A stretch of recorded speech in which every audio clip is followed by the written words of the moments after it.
Dios los bendiga, hermanos que nos escuchan a través de este medio. Vamos a continuar con este tema ya para concluirlo. Es el tema de la trágica incredulidad de Israel, versículos del 1 al 5. Si usted recuerda, veíamos en la clase anterior, o nos quedábamos, o terminábamos de ver más bien, cuál era la conexión entre Pablo e Israel, ¿verdad? Y específicamente Israel incrédulo y la necesidad tan grande que tenía él de que sus compatriotas aceptaran el evangelio de Jesucristo para ser salvo. Ahora vamos a ver cuál era la conexión en los versículos del 4 al 5.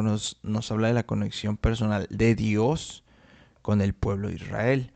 Dice en el versículo 5, 4 y 5, perdón, de Romanos capítulo 9, dice que son israelitas, de los cuales son la adopción, la gloria, el pacto, la promulgación de la ley, el culto y las promesas, de quienes son los patriarcas y de los cuales, según la carne, vino Cristo, el cual es Dios sobre todas las cosas, bendito por los siglos. Amén.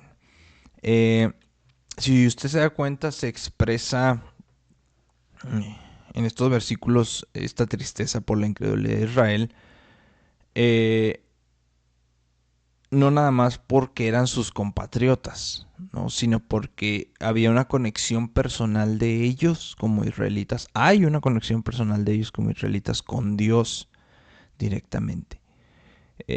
Pablo amaba a esta gente porque son el pueblo escogido de Dios. Y Pablo amaba lo que Dios amaba.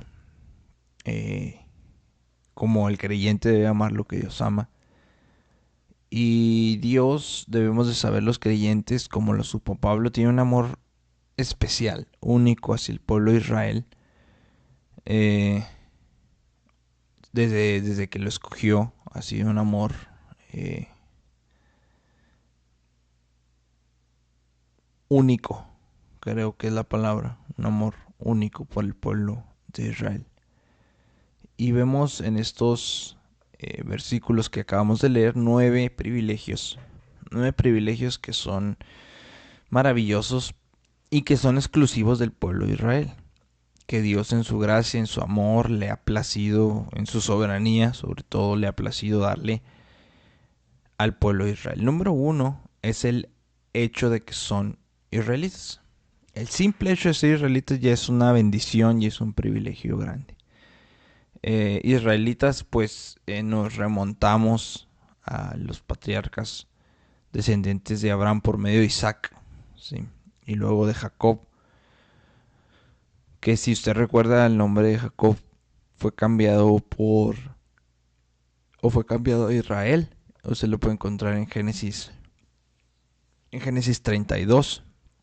Y a lo largo de la historia, los israelitas o judíos, que fueron judíos o se les empezó a llamar judíos después del exilio en Babilonia, desde entonces se han distinguido prácticamente en todos los campos del empeño humano, ¿no?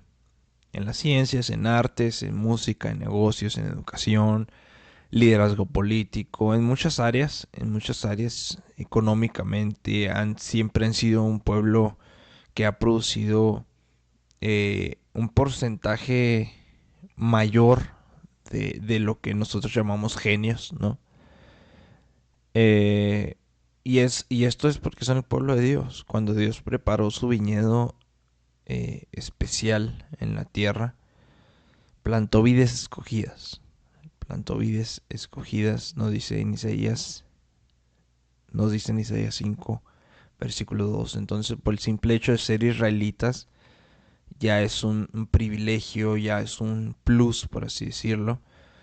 Después encontramos como segundo lugar, los israelitas son aquellos de los cuales son la adopción. Más allá de esta estirpe patriarcal que ya da un plus, ¿verdad? Como mencionamos ahorita, los judíos tienen el privilegio de haber sido adoptados como hijos de Dios. Vamos a Éxodo 4, versículo 22, para leer lo que Dios manda a Moisés, porque es un mandamiento que le da a Moisés. Le dice: ve y dile a Faraón tal cosa que te voy a decir, y vamos a leer lo que le tenía que decir Moisés a Faraón. Éxodo 4:22.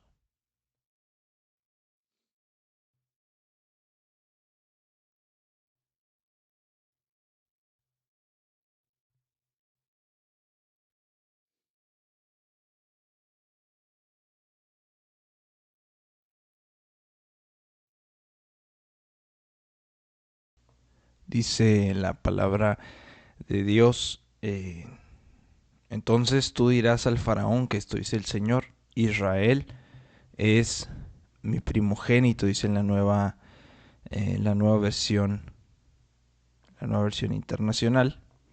Y en nuestra versión dice: dirás a Faraón, Jehová ha dicho así, Israel es mi hijo, mi primogénito. De igual forma encontramos en Oseas una declaración de parte de Dios hacia el pueblo de Israel muy hermosa, en Oseas capítulo 11, versículo 1. Oseas 11:1.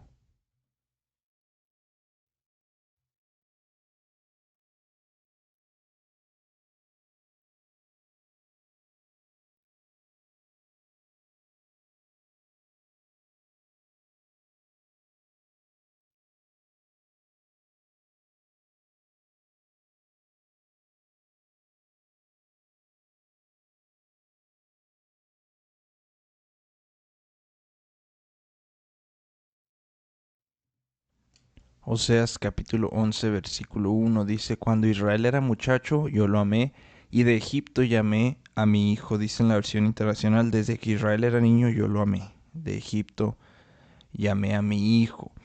Y regresándonos a Éxodo, en el pacto de Sinaí, cuando la ley le fue dada al pueblo por medio de Moisés, Dios le dice al pueblo de Israel en Éxodo 19:6, si me acompaña de regreso a Éxodo capítulo 19, versículo 6.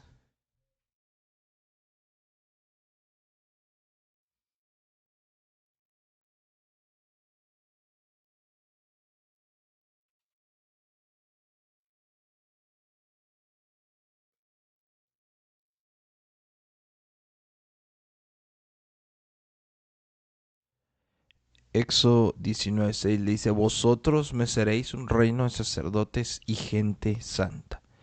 Entonces, al momento de Dios decirles que eran pueblo santo, estaban siendo colocados aparte. ¿Para qué? Para que fuesen un testigo especial, para que fuesen ese pueblo apartado, diferente de Dios para el resto del mundo. Y en el contexto de estos versículos y de muchos otros en las escrituras que encontramos, podemos ver que la nación de Israel era en cierto sentido como el hijo de Dios, era el heredero de Dios. La salvación, debemos de entender, siempre ha sido, desde siempre ha sido y siempre va a ser una cuestión individual. Yo no me puedo salvar con la fe de otra persona, y usted no se puede salvar con la fe de otra persona. Siempre es individual. Y Pablo, mismo aquí en Romanos capítulo 9, pero en el versículo 6, lo aclara y le dice: no todos los que descienden de Israel son israelitas. Sin embargo, eh, eh, así no fuera en el sentido de la salvación, es innegable que como nación el pueblo de Israel es de Dios, y en su soberanía le ha concedido recibir el llamamiento especial, el pacto, la bendición, la protección de parte de Dios, diferente a los demás pueblos. En el Antiguo Testamento podemos encontrar que nunca se habla de Dios como el padre de los judíos. Nunca. Nunca vamos a encontrar esta referencia como individuos, ¿sí? Se habla como el padre de Israel como nación. Pero en el Nuevo Testamento sí se hace referencia como padre de individuos cristianos particulares, ¿sí? Entonces, por esta razón, entre otras, ¿verdad? Pero por esta razón, si usted recuerda, los líderes judíos se irritaban mucho cuando Jesús se refería a Dios como su Padre. Una relación personal con Dios como su Padre era una causa de que ellos se enojaran y se molestaran bastante, porque nunca había sido así. Entonces, lo triste, creo yo, que es que Israel no atendió, o atendió ese llamado, pero de forma muy distante. Creo que desperdició ese gran privilegio. Tanto que por medio de Isaías se lamenta el mismo Dios, se lamenta por el pueblo de Israel. Si me acompaña Isaías 46, versículos 3 y 4. Isaías 46, versículos 3 y 4.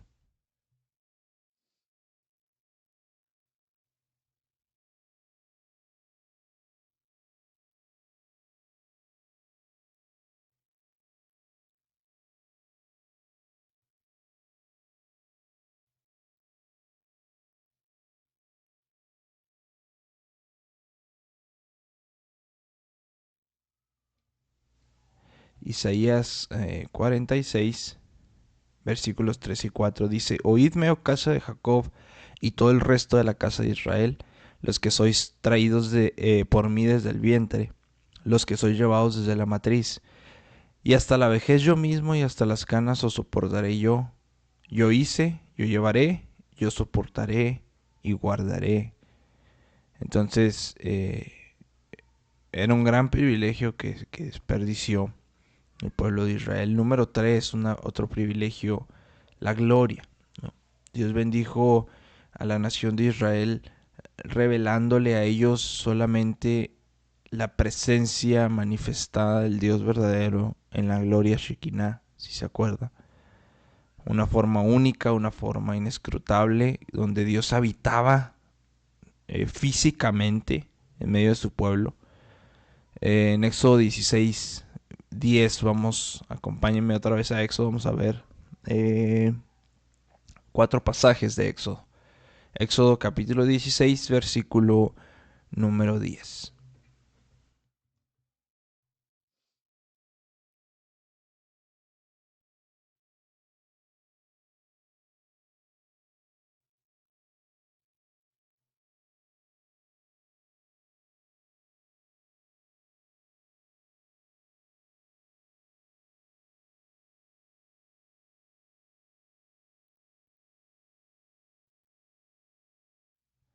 Éxodo capítulo 16, versículo 10 dice,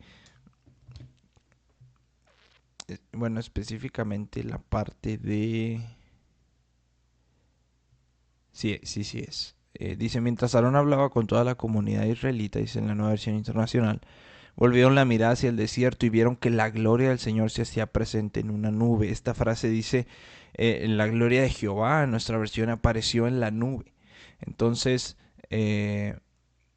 Dios habitó de una forma, pues sí, física, en medio de su pueblo. Se les apareció más adelante en el 24, si me acompaña. Ahí sí ojea adelante su Biblia, Éxodo 24, se les aparece en el monte Sinaí, Éxodo 24, 16 al 17.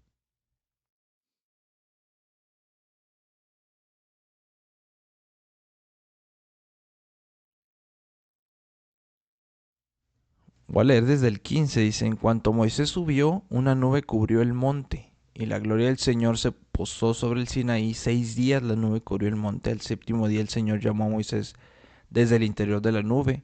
A los ojos de los israelitas, la gloria del Señor en la cumbre del monte parecía un fuego consumidor. Eh, y podemos ver que cuando levantan, se acuerda que les dan los planos, por así decirlo, de lo que iban a construir, que se conoce como el tabernáculo de reunión, y ya que lo terminan en el 29, ahí más adelantito, eh, la gloria de Jehová cubre este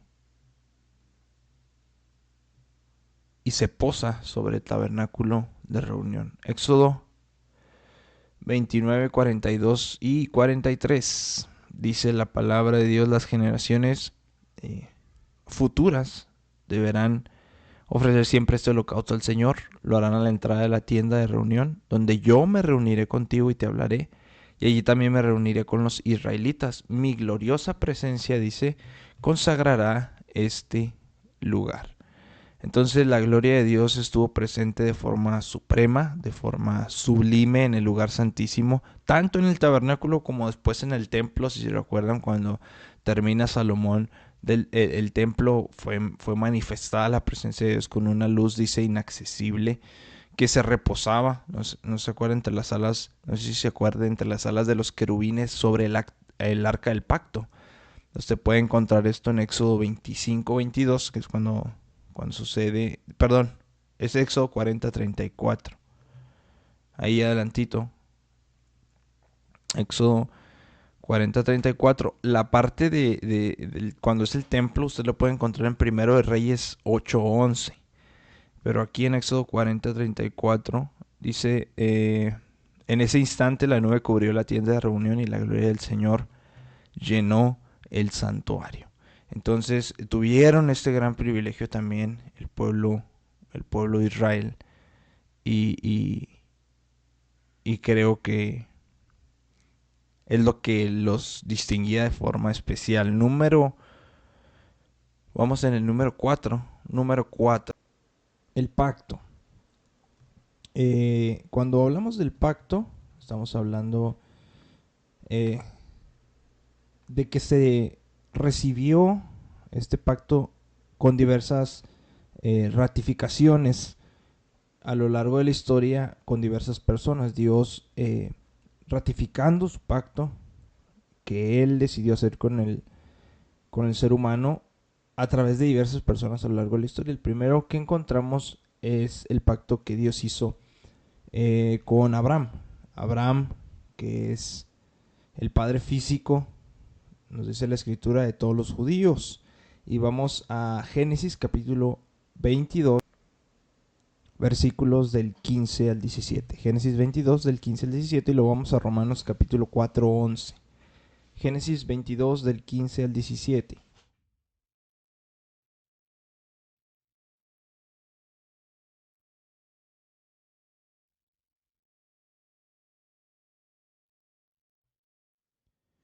Lo leo en la Nueva Versión Internacional. Dice: el ángel del Señor llamó a Abraham por segunda vez desde el cielo y dijo: como has hecho esto y no me has negado tu único hijo, tan cierto como que yo vivo, afirma Jehová, te bendeciré en gran manera y multiplicaré tu descendencia como las estrellas del cielo y como la arena del mar. Además, tu descendencia conquistará las ciudades de sus enemigos. Aquí está la rectificación del pacto en cuanto a Abraham como padre de todos los judíos, padre físico, ¿no? Hablando de su descendencia, porque si lee el contexto de la historia es cuando dispone incluso a su hijo para ofrecerlo en sacrificio a Jehová. Y también nos enseña la escritura que Abraham es padre espiritual de todos los creyentes. Es padre espiritual de todos los creyentes. Si me acompaña a Romanos capítulo número 4, podemos leer esta verdad. Romanos 4, 11.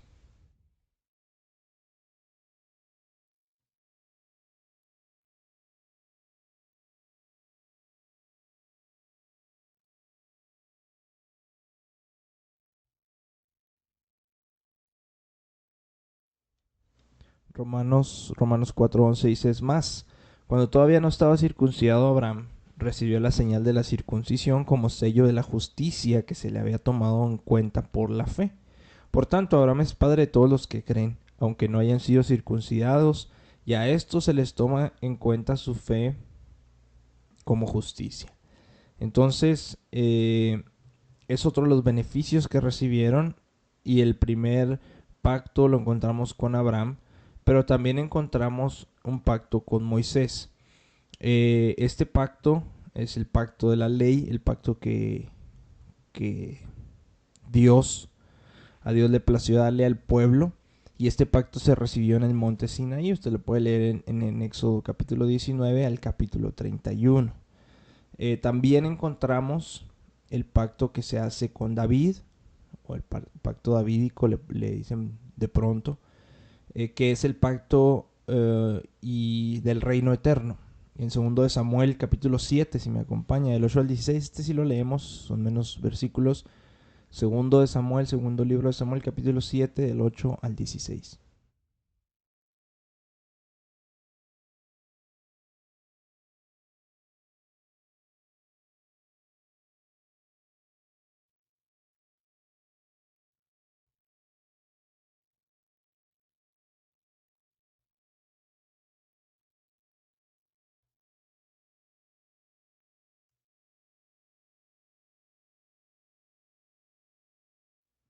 Segundo de Samuel 7, del 8 al 16 dice, pues bien, dile a mi siervo David que así dice el Señor, o Jehová de los ejércitos.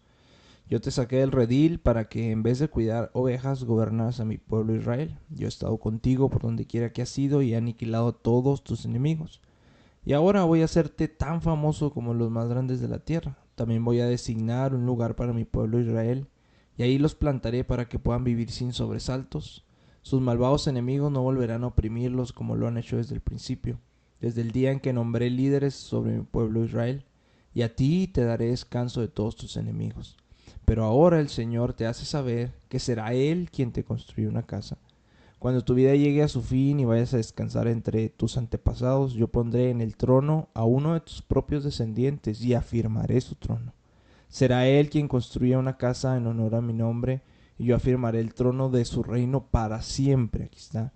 Yo seré su padre y él será mi hijo. Así que cuando haga lo malo, lo castigaré con varas y azotes, como lo haría un padre. Sin embargo, no le negaré mi amor, como se lo negué a Saúl, a quien abandoné para abrirte paso. Tu casa y tu reino durarán para siempre delante de mí. Otra vez, tu casa y tu reino durarán para siempre delante de mí. Tu trono quedará establecido para siempre. Entonces, eh,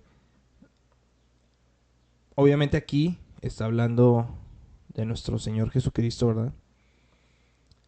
Que fue a través de ese linaje, del linaje de David, tanto de María, inclusive por su padre adoptivo como de José, que Dios iba a cumplir ese pacto supremo de redención hacia la humanidad. Y esto lo podemos ver profetizado en Jeremías 31. Si me acompaña, por favor.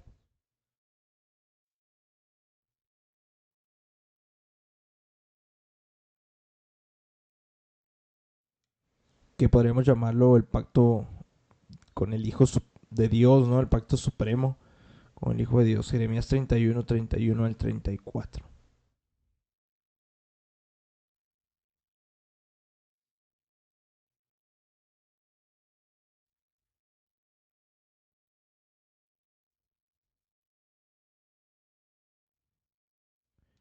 Jeremías 31, 31 al 34. Dice, vienen días, afirma Jehová, en que haré un nuevo pacto con Israel y con Judá. No será un pacto como el que hice con sus antepasados el día en que los tomé de la mano y los saqué de Egipto, ya que ellos lo quebrantaron a pesar de que yo era su esposo, afirma Jehová. Este es el pacto que después de aquel tiempo haré con el pueblo de Israel, afirma Jehová. Pondré mi ley en su mente y la escribiré en su corazón. Yo seré su Dios y ellos serán mi pueblo. Ya nadie tendrá que enseñar a su prójimo, tampoco dirá nadie a su hermano, conoce a Jehová, porque todos, desde el más pequeño hasta el más grande, me conocerán, afirma Jehová. Porque yo perdonaré su iniquidad y nunca más me acordaré de sus pecados. Entonces, este fue otro de los beneficios que tuvo, eh, podemos llamarlos exclusivos, que tuvo el pueblo de Israel.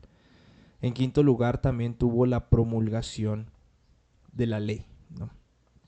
La promulgación de la ley a través de Moisés, como lo mencionamos ahorita en el pacto mosaico. Y con ese Israel, con esa ley, ¿verdad? Israel aprendió no solamente los 10 mandamientos, sino también muchos principios, muchos estándares que cuando ellos los obedecieran y los pusieran en práctica, iban a honrar a Dios en todas las, básicamente habla de todas las áreas de su vida, ¿no? Desde la comida hasta la higiene, hasta la vestimenta, iban a honrar a Dios. Y esa ley, al hacerla, no nomás iba a honrar a Dios, sino al honrar a Dios iban ellos a ser bendecidos como un pueblo diferente, como un pueblo, vaya, bendecido por Dios. Entonces, fue al pueblo de Israel, fue a los judíos a quienes les fue mostrado el camino de la bendición, de la prosperidad, no solamente en un sentido moral y en un sentido espiritual, sino también en un sentido físico, en un sentido material. Ahora, la desobediencia, pues, traía lo contrario, ¿no? Equivalía a quedar bajo la maldición de la ley. Usted puede leer Deuteronomio 27 y 28 para eso de lo que estamos hablando. Y en Deuteronomio 4, que es el que aparece ahí en la pantalla, se nos habla cuando Israel acampa en la llanura de Moab antes de entrar, un poquito antes de entrar a la tierra prometida. Y Moisés les recuerda algunas palabras al pueblo. Y vamos a leerlas en Deuteronomio capítulo 4, versículos del 5 al 8.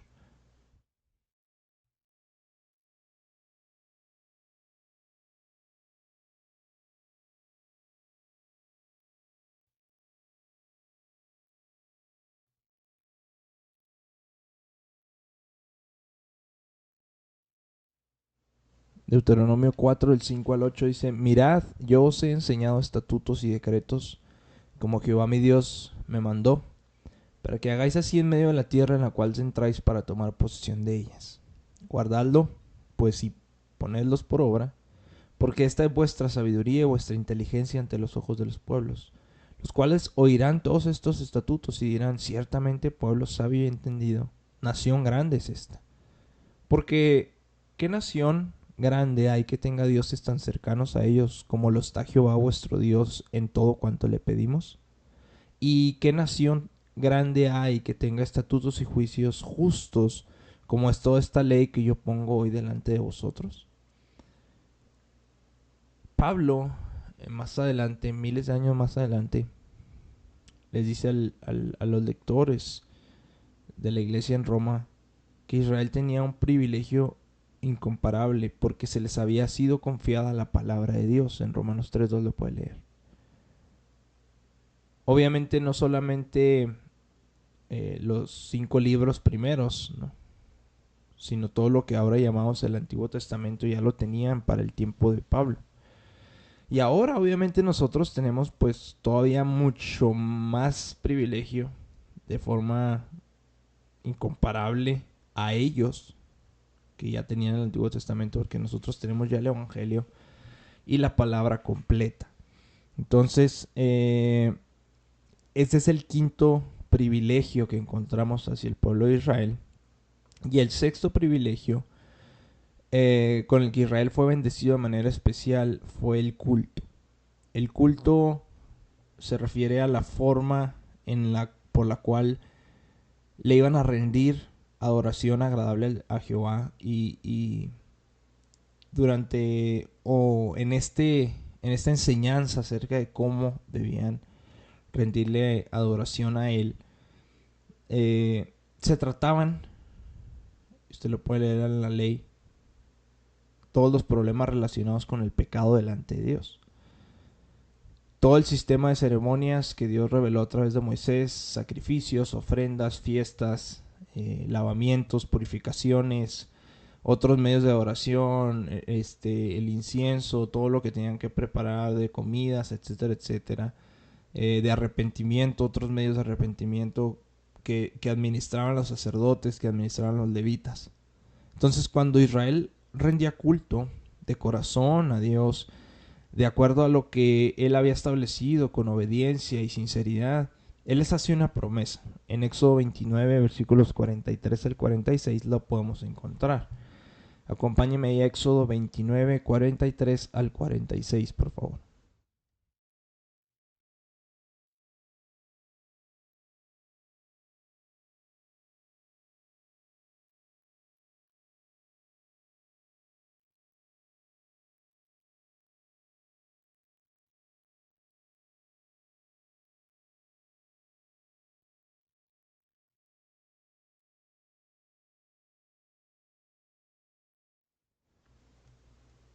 Éxodo 29, 43 al 46 dice, desde el 42 lo voy a leer. Dice: las generaciones futuras deberán ofrecer siempre este holocausto a Jehová. Lo harán a la entrada de la tienda de reunión donde yo me reuniré contigo y te hablaré. Y allí también me reuniré con los israelitas, con el pueblo. Dice: mi gloriosa presencia consagrará ese lugar. Consagraré la tienda de reunión y el altar, y consagraré también a Aarón y a sus hijos para que me sirvan como sacerdotes. Habitaré entre los israelitas y seré su Dios. Así sabrán que yo soy el Señor su Dios, que los sacó de Egipto para habitar entre ellos. Yo soy Jehová su Dios. Yo soy Jehová su Dios. Entonces tenían la bendición del culto, también tuvieron la bendición de las promesas de Dios de una manera única y distintiva. No se especifica en esta sección de Romanos la naturaleza de las promesas de las que está hablando. Muy probablemente al Mesías prometido, quien iba a salir de Israel, el reino prometido también a través de Jesús, la vida eterna. Y encontramos la promesa que Pedro le recordó a los oyentes en Jerusalén durante el Pentecostés. No sé si se recuerdan, Hechos capítulo 2. Vamos a leerlo. Hechos capítulo 2, versículo 39.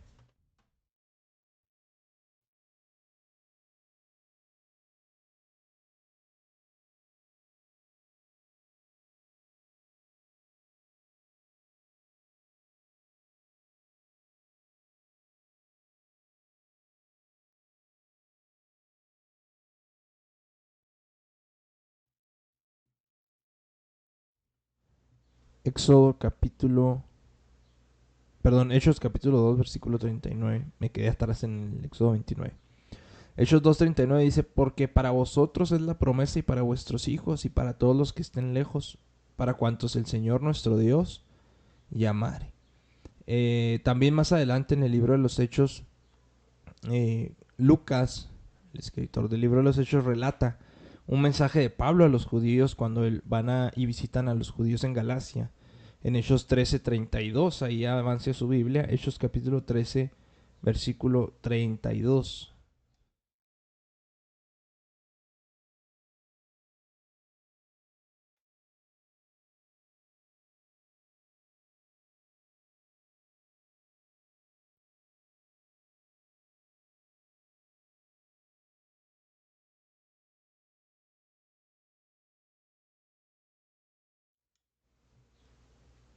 Hechos 13, 32 al 34 dice: y nosotros también os anunciamos el evangelio de aquella promesa hecha a nuestros padres, la cual Dios ha cumplido a los hijos de ellos, a nosotros, resucitando a Jesús, como está escrito también en el Salmo segundo: mi hijo eres tú, yo te he engendrado hoy. Y en cuanto a que lo levantó de los muertos para nunca más volver corrupción, lo dijo así: os daré las misericordias fieles de David. Entonces tuvieron también las promesas del Mesías, las promesas del reino, las promesas de la vida eterna, el perdón de pecados, y también obtuvieron otro beneficio que fueron los patriarcas, empezando por los primeros grandes patriarcas que fueron Abraham, Isaac y Jacob, que después se le cambió el nombre a Israel. Y fue a través de estos tres hombres, estas tres generaciones, que se afirmaron los cimientos de todas estas bendiciones que venimos viendo. Y en lugar número 9, y no menos importante, al contrario, es el más importante, Israel recibió el privilegio de contar en su linaje a Cristo. Cristo no nació judío por casualidad. Su nacimiento como descendiente humano de Abraham y de David fue preordenado por Dios. Mateo, en Mateo 1 del 1 al 17 nos presenta la genealogía de José, que era el padre adoptivo de Jesús y sin embargo venía de David. Lucas incluye la genealogía de María en Lucas 3, 23 al 38 y venía de David. Eh, y Jesús mismo se lo dijo a la mujer samaritana. Si quiere vamos a leerlo ahí en Juan capítulo 4, del 22 al 26.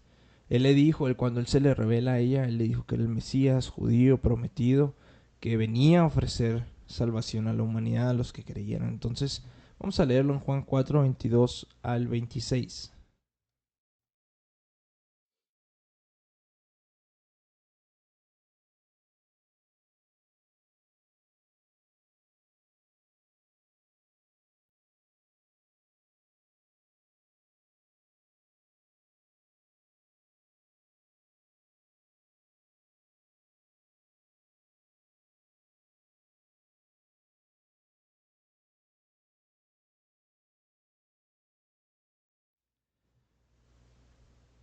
Juan capítulo 4, versículos 22 al 26, dice la palabra de Dios. Ahora, ustedes adoran lo que no conocen, le estaba hablando Jesús a la samaritana. Nosotros adoramos lo que conocemos, y aquí está, porque la salvación proviene de los judíos. ¿Quién es la salvación? Jesús, y él venía de los judíos. Dice, pero se acerca la hora y ha llegado ya en que los verdaderos adoradores rendirán culto al Padre en espíritu y en verdad, porque así quiere el Padre que sean los adoradores que le adoren. Dios es espíritu y quienes le adoran deben hacerlo en espíritu y en verdad. Entonces, Jesús mismo le dijo a la mujer samaritana que la salvación venía de los judíos, que Él era la salvación que venía como una bendición grande para el pueblo de Israel, que viniera a través de ellos la salvación a toda la humanidad. Y para concluir este recuento, ¿no? Bueno, aquí está lo de José, lo de María. Y para concluir este recuento vemos, tal vez podemos llamarlo la bendición suprema, como lo llamamos. Lo llamamos ahorita hace un momento. Jesucristo, la bendición más grande. Todas las otras bendiciones reunidas no superan a Jesucristo. La única bendición que da sentido, que da dirección a las demás es Jesús. Es Dios sobre todas las cosas, el cual es bendito por todos los siglos. Amén, dice el apóstol Pablo. Y estas palabras que utiliza el apóstol Pablo al final del versículo 5 del capítulo en el que estamos, el capítulo 9, no son tanto de bendición, sino más bien son tanto de afirmación de la majestad, del señorío de Cristo. Las escrituras, tanto en el Antiguo Testamento hebreo como en el Nuevo Testamento griego, cuando se habla de una doxología, de una alabanza, siempre se coloca la palabra bendito antes del nombre de Dios. Es decir, bendito Dios, por ejemplo. Aquí, en cambio, si usted se da cuenta, se utiliza de forma inversa. Primero habla que es Dios sobre todas las cosas, bendito por todos los siglos. ¿Qué significa esto? Que está igualando, número uno, a Cristo con Dios, porque viene hablando de Cristo y luego dice que es Dios sobre todas las cosas. Y si usted se da cuenta, la partícula que antecede a Dios dice el cual es Dios, ¿sí? El cual es Dios sobre todas las cosas, bendito por todos los siglos. Esa partícula, el cual, es Cristo, lo cual reafirma que Cristo es Dios y lo iguala y les dice a los romanos, Cristo es Dios. Y esta es la bendición suprema del pueblo de Israel. Y sin embargo, amados, el pueblo de Israel le rechazó. Hubo una trágica incredulidad que compungía el corazón de Dios, obviamente primero, pero también de Pablo. Y afligía el corazón de Dios y afligía el corazón de Pablo. Entonces, vamos a ver la próxima semana, sin embargo, que esta incredulidad de parte del pueblo de Israel está dentro del plan de Dios. No es algo que, se le chispoteó a Dios y, no me esperaba que no. No. Es algo que es consecuente con el plan de Dios y que es coherente con sus promesas al dejarnos entrar a nosotros.